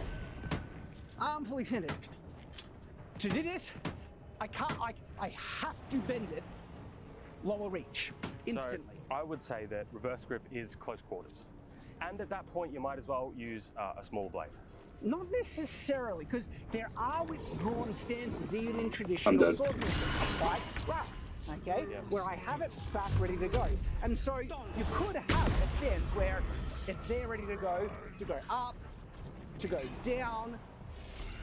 And this is one of the big takeaways that I'm just gonna cart before the horse, just jump to it, because it's gonna come up again and again, right? What I'm showing you, could you fight like this? Yes. I could fight like that, and I wouldn't be hopeless. Yes, you can fight like that. I mean, I can fight on my knees, but exactly, that's my point. Even though you can fight with it in a functional enough way that some people have been saying, because you can get a level of function out, it's not completely useless, and you shouldn't discount it completely, right? But to me, just because you can fight with it to a level of functionality, right? Like, you know, all this stuff doesn't mean it's worth doing, because there is another way which you can almost get every single advantage or function that you can get out of reverse grip. We're both at one health, dude. Like, when you are reverse gripping, all of a sudden you're hamstringing your movement. You don't have reach. You also don't have leverage, and you also, depending how you hold it. For example, if I'm on this side, I am at a huge disadvantage. The leverage goodbye. Here, I have nothing. This side, maybe you can make an argument. Maybe I can step out, I can do other things. But as soon as I try and do something on this side, well, I have no power. Let's test some leverage positions to emphasize that. But I'll end off my point I was making, which is really going to be the final takeaway, I think, because I've played around with reverse grip already, but we're going to test it just for. I know what I was doing. The final takeaway is that could a really talented swordsman use reverse Actually, I don't know what to do. and defeat a less talented opponent? I would say yes. Yes. Of course. Okay. But that still doesn't mean he wouldn't have been able to fight better by using the conventional grip, because it offers so much more options and variety and points. There is always an exception to every rule. Yeah. And I would say maybe there's some guy out there who's trained reverse grip his whole life, and he's amazing in his family, and he is exceptionally good at it. He can beat a lesser fighter, but for the majority of people, for most people on Earth, reverse grip is not going to be the best choice for you. Well, here's my next point. I've recently made a video on pedantry over I guess, being particularly sensitive about things doing one way or the other, right? I'm not sure if it's out yet already by the time this one's out or not, but if it isn't, oh, just you wait. And the takeaway from that video that we can combine, even though I think one method, honestly, it has objective advantages to it, if you really, really love reverse grip and you want to fight that way, go to town. Fight with a sword in between your butt cheeks if that's the way you like to do it, okay? Do it the way you want. And that's fine, have fun, okay? And I wouldn't force you to do it any other way that you don't personally want to do. But when it comes to, all right, is one way objectively superior to the other based on range of motion, leverage, okay? I have thoughts on that. Yeah, I've got a couple of thoughts as well, and more in regard of how unorthodox it is. So for anybody that's done a lot of right-handed versus right-handed sword fighting, they'll know the moment you go and fight it versus a left-handed person, everything is flipped, everything is mirrored, and all of a sudden you lose all composure. Having an opponent come at you like this for the first time, Oops, so accidentally fucking shot. for the first time, is very Well, that's one of the other things, because to me, one of the most valid forms, perhaps, of reverse grip is instead of trying to grab it like this, grab it like this. The half sword examples as well. Like I said, they do throw them in some of the tournaments, but there is an argument to be made as like, is this valid reverse grip? Like what Tyrant was saying, is this honest, valid reverse grip? It has a lot more forward punch. Because you can even do it like this instead of like that, and you do have options, right, to do some really interesting things. Could you do all those same things just like this? Not quite. I think it's in the range of motion depending on how you have your hand. So for example, you got a point. I think that if you're struggling with the upper hand, you're really coming down. But with the arm up, you've got a lot more motion and leverage to pull back down if you happen to hook behind someone's neck. You're right about this, because the downward motion, I can already feel I have more leverage in the downwards motion like this versus downwards motion like this. I would argue versatility after you've got someone like this, you may have more leverage, but you're also, once you're down in that position, you're also hamstrung by being in this position. This, you're already back. Like it's, I feel like if you're planning ahead for a counter attack or true, to switch between that to conventional, I mean, having the head already in. Because if this did have an advantage, as soon as you let that go, you have all the disadvantages that we were trying to mention. Just seeing if I can randomly go from reverse to forward or back. Got knocked back there. Transition between conventional and reverse grip. So you just start with a flourish like this, and then you go like that. You have a fast strike? Yeah, like that. No, but you're letting go of the blade. Whereas, like, no. Oh, but twirling it in your fingers is better, is it? It looks fancy. But from at least holding it like that, where a lot of reverse grip is held with the blade, from there to standard grip is actually pretty good. Interesting. Yeah, as long as he keeps wasting turns on me, that's good. The other way around, not the same. You gotta put your like to get it to there is fine, but to get it back is awkward. I would almost have to like that. But hand is on strong with the flat to actually get that. It's not. But when you have a honestly, we're memeing. Like in combat, don't throw your sword up where it's like don't. Unless unless you want to show off and there's enough range for your opponent that they can't take advantage of it. Yeah, show off and maybe get away with it. Did it. Did you get it? Yeah. None of us saw that. It's not that hard. Oh no. Oh yeah, like yeah. Yeah, exactly. I wouldn't want to. We were trying to be fancy. Yeah. Does this look cooler though? Sometimes it's just really? easier to just do that. You're absolutely right. You're absolutely right. I would not want to be grabbing the plane. just simply like that, done. The other kind of bit of theory to discuss is what length of sword would be most appropriate for reverse grip. Because there is the important kind of caveat to mention that when it comes to daggers, knives, there doesn't seem to be any real massive detriment in fighting reverse ice pick grip, they usually call it, with a dagger compared to a sword, because you already need to be close enough in close range, and leverage isn't really an issue because you're never going to be getting into many binds with a dagger and a knife. So I may have tested a little bit of reverse grip in my time, and I have found that it doesn't matter. And the reason why is the size of your sword, or the size of your sword doesn't matter, because as soon as you are reverse grip in anything, you need to close the distance. So the amount of leverage you'll have with a short or long sword doesn't really matter, because you're going to be up close anyway. Because there is a good point. You still have the issue in terms of the range of motion with your wrist, because up like this, I can extend and thrust to a much longer range. What is this thing? The classic. This is for stabbing, really. I like, and perhaps holding but to get a really good thrust, right? you still have the disadvantage. So when it comes to a sword, you That have less fucking leverage thing with the unlocked. tip. So when you would be using reverse grip, you wouldn't want to be at the tip either way, whether it's short or long. You would want to be down here where you have. I'm not going to say good leverage. I'm not going to use that. I'm going to say more leverage than not. Let's put it that way. Funnily enough, being the strong of the blade. Yeah. That's what that's for. Exactly. And you'd want it down here. So having the length doesn't really matter that much unless they have a shorter blade and you have a little bit more. Keep them back a bit. That's actually a good point. If your opponent has a normal sized sword and you have a longer sword and you're reverse gripping, you've got about equivalent range now. That's interesting. Or even maybe a little shorter on the person still reverse gripping. Yes. So you almost need the longer reach to compensate for the lack of motion. But as soon as you start any motion in terms of combat, you need to close the distance anyway, because you just can't. You can't find range with reverse grip. You just can't. We totally didn't test this until we did a bit before we turned it back. We will do some sparring because that'll be fun. But let's Can't fucking go through it, dude. I thought, oh my gosh. Basic kind of leverage tests. Now, the interesting thing is, there are strong positions and weak positions in reverse grip. So I think we need to test both. Because one of the weakest positions, right, is if you get in a bind like that. And so if you bring it up like that, okay, like this. I have absolutely zero leverage right now. So push, try and resist. I can't. You can't.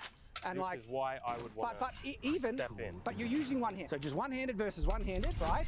Now, let me try and get it further down. And so this would be the strongest position where I'm on the strong of his blade, but on the weak of mine. So I technically have the least amount of leverage here that I can muster. So try and resist, and I'm going to push.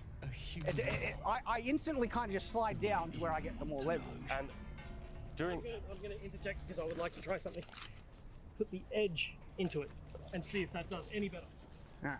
So again, it's so interesting. I naturally find the weak point, and instead of pushing, so if you hold it here, this way is good structure, but it naturally finds the downward thing, and it goes there. So try and resist, and I'm just going to push, and it breaks. Now, and I have no leverage to keep my edge alignment like this. I have it just naturally rolls down. And that's me bracing it on my arm with the cross guard. All right, what do you feel is the strongest structural position in reverse grip?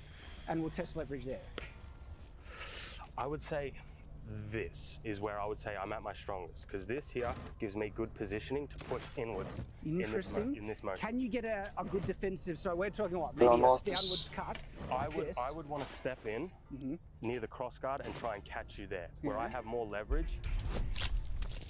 I don't know if we should say it yet, but in testing, if I was using reverse grip, I would always want to have a second dagger, because we found that counter-attacking can work to a degree. The question is though, could you get all the advantages of doing that in conventional grip and more? And I think you could. Yeah. So I don't think that's uniquely benefiting reverse grip. It's not. Yeah. But in terms of leverage, you have the most leverage here, of course. In this position, I find I have more because I can brace my body. Well, let's test it. So if I hit down and we're just trying to push, you're right. You're holding it there. That's good. That's good. So that's the strongest. But this is poor. So if you hold it back. That's the weak of my sword against the most strongest leverage point. If I go down... Nice. Oh, do you know? Okay, that's interesting. Strong, though. No, but this is a good comparison because you're holding it pretty well. So there we go. So that's the strongest leverage point in reverse grip. It's one of the strongest, right? Like that. And it's important to note that if I was using reverse grip, I would never stand statically. I would be closing distance and moving. My massive criticism for that stance and strength of leverage. You're not covering your upper body. Oh yeah. That is such a problem where so many at-rest positions has the blade pointed down. And most of them are in your center line, because that's where you get the most leverage and you have the most balance. Yes. But at the same point, you're leaving yourself wide open. And so if you've done a lot of sparring and training with swords, there's an interesting thing that naturally, you don't even need to teach people this. They naturally end up doing it because the body mechanics just start to flow where the blades go. And what it is, striking usually ends up higher, and blocking, and the guard position, it always ends up with raised arms because it is easier to defend the legs just by moving him back and letting it slip versus trying to defend the upper body. Now, I just want to mention why. It's because the arms are attached to your upper body, and therefore the closest range you will get to someone is on the upper body. As soon as you aim low, suddenly I have less range. And as a result, it's easier for you to just move your legs back Okay, wait. and defend your legs.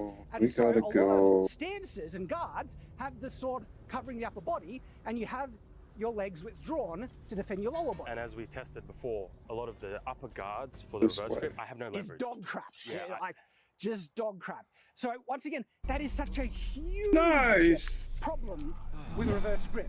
The lack of leverage you have to defend the upper body is really bad. I normally wouldn't do this, but I want to play devil's advocate and give this my absolute best shot, but from a body mechanics point of view, not from a HEMA point of view. And the reason being is because I know of manuals, like I said, that this is in, but I can't say that I've trained that. Yeah. So this is just pure body mechanics, but I want to give this a good go with a bit of force. If anybody is happy to. So we'll get the training swords, and is that what you're wanting to do? Well, yeah, I would Before we do that, could me and Nate test with steel swords, with some techniques, with some gloves? Yeah, I think so. Just so we can. I don't want to dismiss it right out of hand. I think there can be some techniques that may be effective, but there will always be caveats. I'm feeling. We should note, because whenever we're doing steel, we're not going full intention. Oh, no. So this will be maybe a little bit of speed at the start, but we slow down as the blades go from about this far away from an opponent to this far. It doesn't seem like much, but we know our ranges. So, and we will be trying to do faster testing, but that's where we use the foam buffers for exactly. safety. But let's give it a shot with full steel leverage first, and I'm gonna get gloves. So let's just say I came in with a strike like this. Now, I have no leverage here at all, period. However, something to note is, as soon as I change my pivot point, that's like, I know you probably saw me go from here. My natural reaction is to lift and get that out of the way to then strike my opponent. But that lift, the problem is, created that immediate danger of I put that in the line of my face now. I simply just have to move the positioning of my hand, and the trajectory of my blade is straight at your face. Another one was something like this. I simply wouldn't do. I have no leverage here. I can't do anything. He's got me here. However, more of a knife attack, I would say. If I went like this, I would want to come into this guard, and I would have gauntlets on like this one, and I wouldn't be afraid of touching this blade, and I would be up. Although this does get sketchy, because I feel like if you did that, let's go through those motions again.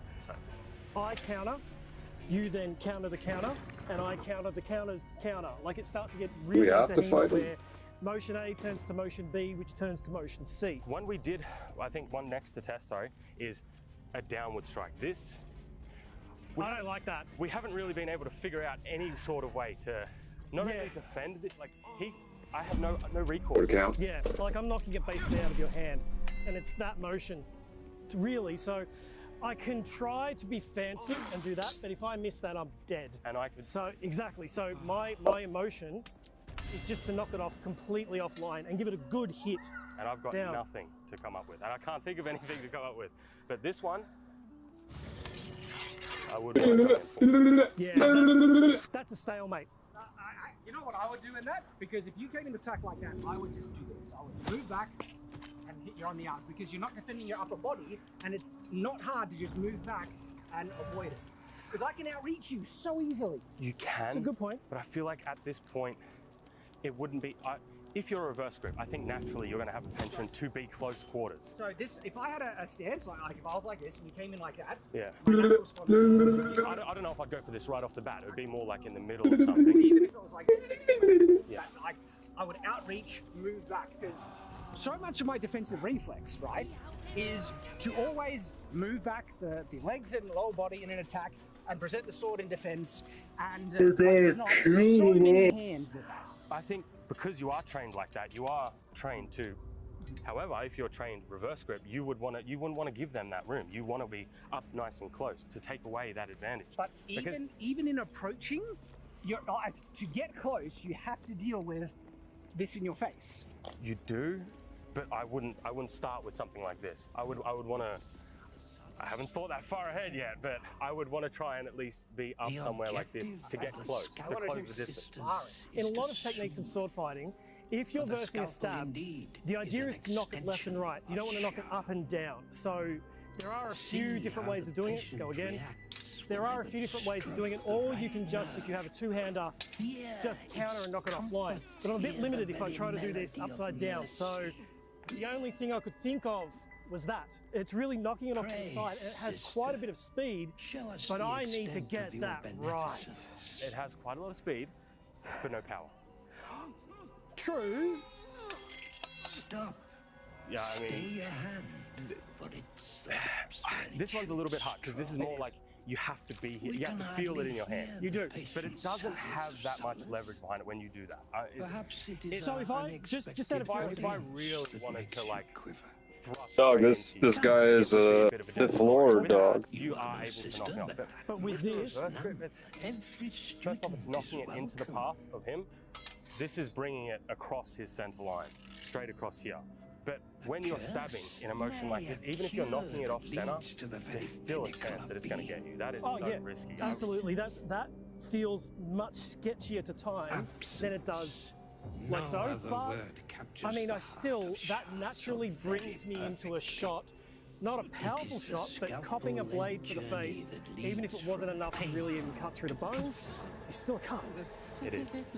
I would get out of the way. Just period. Like, if I'm reverse gripping, I'm not going to be slapping blades like this. Let's try Damn, it. dude. When they fight in basically a big X. That's Up amazing. and down, sort of arms and legs. So how about you strike at me a few times with arms and legs, and I'll just see what I can do. Darkness is the cure, for in light there is presence. How much leverage do you have when you do that? So let's stop there and then just push. I have a bit, and I feel like that might slap. It's the flat of the blade that's slapping him on the side of the head, so it would be an ear slice. Look how the sucker of Yeah, I have to also go two-handed. So, go again. Painfully present you remain. So, that changed the direction, but I can feel that leverage. Just go slow. It goes down. So that concept of me doing what I was trying to do gives it a bit extra. So this is my strongest point. We tested this before. This is my strongest point. Am I holding? I want you to do two hands, and I want you to try and... He comes in for some slash, I block it. I just want to see if you're able. It's how much fucking two. I know, but I don't need it. And you're stronger than me. You're pushing my weight. You're not pushing my Oh, strength. last chance. All right, go two hands. Go try and push him back. Oh, I guess we're fighting them. Yeah. So there was an interesting thing I noticed as well. We are actually, without even realizing, being a bit too compliant in the exchanges. Oh yeah, that's why we're going to grab the laugh blades later. But even in the areas where we're aiming, because you know one of the biggest targets in sword fighting is the hands. Oh, the hands in the head. Hands in the head. Hey, I got that one. And your strike was coming in low to enable Iris to block it. I want to do some quick tests, maybe grab a laugh one, see how well you can try and defend higher aim strikes. Okay, I want to make a caveat though, because LARP cross guards are very floppy. So I think if you see the cross guard flop, we consider that it's at least been caught, even if we didn't have the leverage to go. I agree. I'll go get some laugh blades. Let's give this a shot. Because I think there are ways that you can adequately defend yourself. Well, defend yourself enough. And I'm not saying defend yourself better in conventional, but in terms of it's not utterly it's over, dude. like this, where if you brace it on your arm, you could probably slap, and get some defenses going, and then you can have the downward sweeping action. But because the sword is pointed lower, defending the upper body is just, and the head is going to be so much more difficult. So I want to do some quick, exchanges. Oh, motherfucker. Look at that, dude. And you need to reverse grip. It's time And I'm not going to tell you fucking how or whatever. It's going to be based on his reflex. And then we'll switch it up and see if I can do better or worse than how Tyrant goes. You don't know the power of the dark. So you want me to defend? Or? Yeah, defend. I'm just going to come in and go. So look what happened though. You went high, and the sword just didn't have the angle to block. Oh, that was interesting. Because I went low, right? Fucking to try and die. the sword, but because the sword was pointed down, it caught it. That was interesting. You better fucking nuke them while they're still in the center, dog. Again, it's like, I think you're having trouble covering. I try different things and Holy fuck, they got a lot of health, dude. to guard the upper body?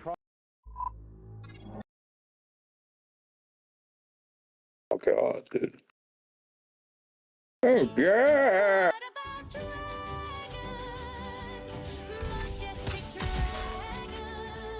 Oh wow, somehow I missed them, but they got electrocuted.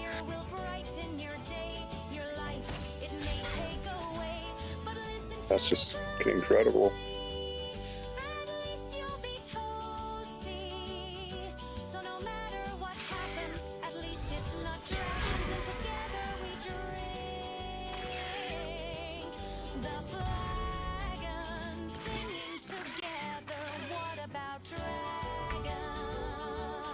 Fucking finally!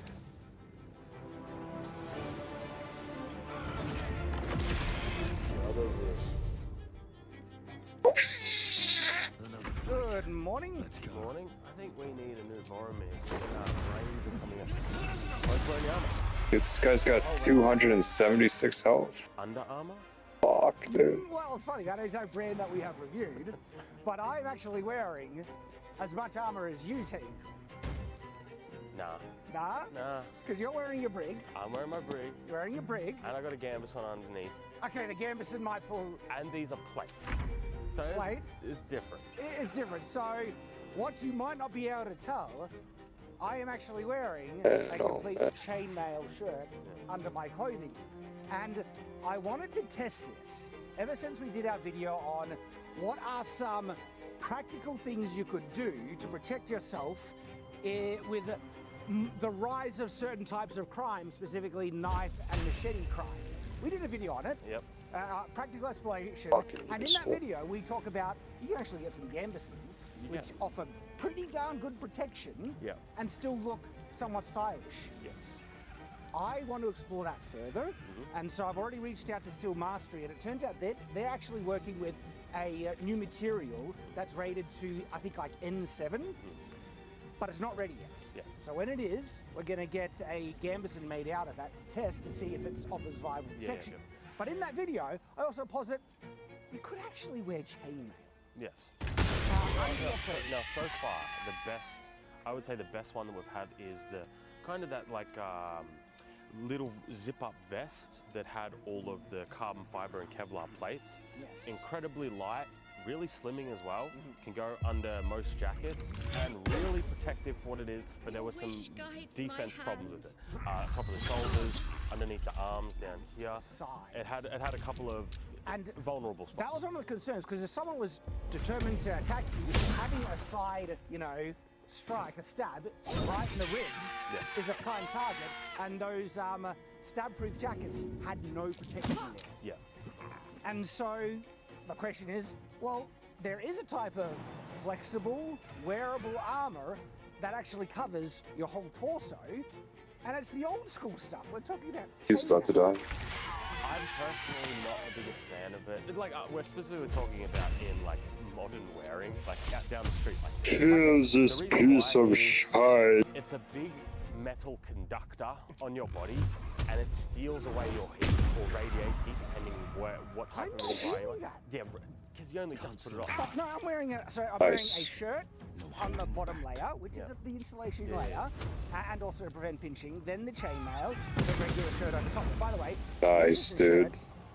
Fucking missed every single fucking one. We've also relaunched the shirts with a new brand, really high quality, new prints as well, including the new Shadowversity logo, which I think just looks brilliant. And seriously, some awesome sword culture kind of shirts. If you're a cultured man, get some of these shirts. We'll have a link in the description. Classic old ones, like What About Dragons, like I'm wearing now, as well as new designs. And so you can wear perfectly normal casual shirts over top. And oh fuck, dude! You could fucking revive. Couple of problems though. It's heavy. Alright, we're gonna give you all my feedback on what it's like wearing this and walking around. A little bit. Also, you're ruining both of those shirts right now. You've got metal rubbing and oil rubbing on both layers. I preempted you here on that, Tyrant. There's no oil on this chamber. Great, then it rusts. Good job. No. Yes. It's stainless steel. This is a stainless steel chainmail shirt. I specifically got it for those exact reasons. Okay. Checkmate! Booyah! No, that's fine. That's fine. That's a good answer. That is a good answer. Yeah. It still ruins both of the shirts. The bottom layer, maybe, not the top layer. Both. But if I do the hot side, this jacket, there's nothing, you know, damaging the shirt. Yeah. I'm not saying it's bad. I'm saying that it's great. It's chainmail. It's going to protect you from a lot of things. But I think the trade-off, personally for me, where I make the distinction, is the reason why I like the carbon fiber Kevlar plate a bit more, is because it offers that structural rigidity. So against like stabs, things like that, and even slashes, you aren't going to feel a lot of it. With that, because you don't have any of the gambeson padding underneath, it's gonna hurt. Like, you could get punched and winded with this. Yeah. There's no like padded layer, though chainmail will actually block a little bit, but not most of that blunt force. Now, there's a bit of a trade-off. It is, and that's kind of the balance that you would choose for yourself, what you prefer, because there are options out there, but this is the reality. An actual chainmail vest, and that's what this is. This isn't a shirt, it's a vest. It has no sleeves, but it covers the shoulders and the sides, is unironically a viable option for self-defense against knives and machetes. It is actually practical and wearable, with the caveats and trade-offs that we're going to explain in this video. It's not like it's beats them all. Yeah. I would actually say, all right, so I've already said that I personally probably wouldn't go with it, but funnily enough, I would recommend it. I would. The reason why is because, first off, we've spoken about this in a couple of like videos and stuff like that, is chainmail is actually a lot easier to get than the carbon fiber Kevlar. Stab-proof jackets. Those are illegal in a lot of places. Gonna fucking destroy everything. Can be considered LARP, can be considered like, you know, armor and stuff like that. So it actually doesn't sit in the same sort of categories. And even a badly made chainmail like vest is pretty good. Even if it butted mail is not real armor, but again, we get into that thing where it could actually protect you from a knife. Yeah. Well, this is actually riveted chainmail, stainless steel, which I think is actually pretty cool, for this application specifically. Usually stainless steel might look too bright if you're wanting to start actually, but this actually has the right look to it. It's like it's been darkened a little bit. And it's one of the more affordable options. There are some expensive retailers that they cost quite a bit. This is, I would guess, made in India, and it's from a website. I think it's All Best Gear, All the Best Gear, All Best Place, something like that. I'll put the link in the description. Thickness is battle red. That's how I would describe that. Well, should we do a video on it? That, you know, exclusive video. We'll do an exclusive on this new helmet I got, and if you want, and we'll review it, talk about it, give you close-ups, and it's actually a pretty cool-looking helmet. And if you want access to not only that exclusive video, but all the exclusive content that we have here on Shadowversity, all you need to do is sign up on Subscribestar, Patreon, or channel memberships. You can sign up for as little as $1 a month. And I would love to have made this helmet video for YouTube generally, but that's the type of video that YouTube barely just gonna keep fucking doing that. Justify the cost. Fucking run into bullshit, dude. That justify Oh still fuck. Content like this that you love, and we can still give to you guys. All right. So let's go back to, because we've obviously done a full video. It was a huge video testing chainmail and butted mail. So I'm going to be cutting in clips of all of that because it's all One really in the thorns. And that's where I think we get into why I would recommend specifically mail more for the average. I wouldn't do it. Is availability. You're probably going to be able to get it. Bad mail is definitely better than nothing. And I would even probably put it as a tier higher than, remember that shirt we had? Like the cut-proof shirt? Oh, yeah. But I would actually put this higher than Gambeson. Yeah. And that's important. Like, Gambeson offers really good protection, but its weakness is stabs. Yeah. And again, the trade-off. You would probably get hurt with a blunt force more wearing just this simple chain shirt than you would with a nice thick Gambeson, but you would still survive, right? Where Gambeson, you would be more comfortable wearing that. But when it comes to stabs, that's Gambeson's weak point, and chainmail can be surprisingly resistant against stabs. You feel it, and sometimes the tip of whatever will still stick you because it gets through the middle of the links, but it prevents a lethal stab. Yeah. So that's where I put these on the tier list. I'd probably put Gambeson as like, Gambeson is great. It's great. Wear it as a jacket. It's cool. It's fine. But then... Does my jacket count as a Gambeson? No, but it's another layer, at least. Then when we get to, I would probably put like butted stainless steel mail would probably be above Gambison. Then I'd probably put riveted mail. Stainless steel. Stainless steel. Then I would go riveted mail, like actual proper Carbon, steel. because, well, I mean, I don't actually know Yes, if stainless steel would be stronger or weaker. It's weaker. I had to break the lid. Oh, were they? Okay. Like they weren't nothing, but it was very easy, relatively speaking. And then on top of that, I'd put like plate. You know, plate is great stuff. Would you wear that under your jacket? This. Yeah. Yeah. You would. Like in a desperate, you know, you need protection kind of situation. I really like this brig because it form fits absolutely perfect. That's what's great about brigandines. It's gorgeous. So I could actually put like a jacket over this and it would be all good. Now, I should mention, I can't remember the exact price of this chainmail vest I'm wearing, but I was in a couple hundred range, like I think 200 to 300-ish, which isn't unreasonable, and it's a lot more affordable than a lot of other places I saw. And the quality, honestly, perfectly fine. This is actually pretty decent riveted mail, and for it being stainless steel, no issue with needing to rust or oil to get on your fingers, mess or anything like that. It makes it very wearable. All right, but now we get to some of the more pros and cons, because we mentioned good protection, but there is already a pro and con versus blunt force. You'll feel it, but it is more protective against stabs. Now we get to the main thing. I think that, like, how comfortable is it? How wearable is it in a practical sense? It depends what you're willing to put up with, okay? So I'm wearing this right now, and I can actually say this is more comfortable than my foam brigandine. And my foam brigandine is vastly more comfortable than my metal brigandine. And so the comfort level on this is actually kind of shocking. I'm surprised, but there is a caveat with that. It is more fatiguing to wear because it is heavy. Right. So the weight isn't a discomfort. I have worn backpacks where the straps dig into the shoulders more than this chain shirt. Yeah. Now, we have B-roll of how form-fitting this chain shirt is. I specifically paid attention to what's on my chest and got one that was right on the line. If I got any lower than this, it would be too tight. So this is very form-fitting, and as a result, the weight is going to be really nice. Right, okay. So, like we said, this one here is steel brigandine, and I've had to wear this for long hours in lots of different weather types. Like on a day today, it's quite chilly today. It's actually quite cold today. This is gorgeous. I love it, fantastic. But on a warmer day, this kills you. This keeps all of the moisture and heat in, and it starts to cook you. Something like this is, I think, fine, but again, this is where I personally think the carbon fiber Kevlar mix is better, because it's a lot lighter, it's a lot more breathable, and it's still just as form-fitting, while technically, I reckon, being more protective on the areas where it actually has the place. Yeah, I don't know. The protective layer is pretty equivalent. We did manage to stub through the carbon fiber. We were using that was monstrous stuff, and we can get through mail pretty easy. It's a struggle still.